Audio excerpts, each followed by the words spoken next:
আসসালামু আলাইকুম, সবাইকে ওয়েলকাম। আজকে আমরা মিথিলার কবি বিদ্যাপতি সম্পর্কে জানব। মধ্যযুগের বাংলা সাহিত্যে তিনি অন্যতম একজন কবি সাহিত্যিক। মধ্যযুগের বাংলা সাহিত্য কবি বিদ্যাপতি বাংলা ভাষায় কোনো পংক্তি না লিখেও তিনি বাঙালিদের কাছে নমস্য। জন্ম আনুমানিক 1374 সালে। মিথিলার সীতামারি মহকুমার বিসফি গ্রামে তিনি জন্মগ্রহণ করেন। বিদ্যাপতি ছিলেন বৈষ্ণব কবি। যেসব ভাষায় পদ রচনা করতেন মৈথিলি, অবহট্ট ও সংস্কৃত ভাষায়। তিনি রাধাকৃষ্ণ বিষয়ক পদ রচনা করে অমরত্ব লাভ করেন। তিনি রাধাকৃষ্ণের প্রণয়মূলক পদ রচনা করে কবি খ্যাতি পান।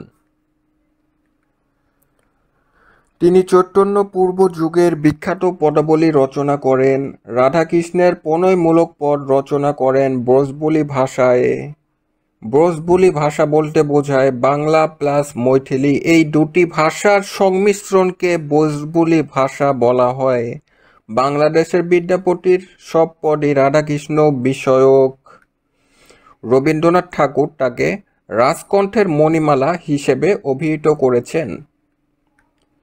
উল্লেখযোগ্য গ্রন্থ হচ্ছে বিদ্যাপতির উল্লেখযোগ্য গ্রন্থ পুরুষ পরীক্ষা, লিখনাবলী, কীর্তিলতা, দানবাক্যাবলী, শৈব সর্বসার, বিভাগসার ইত্যাদি।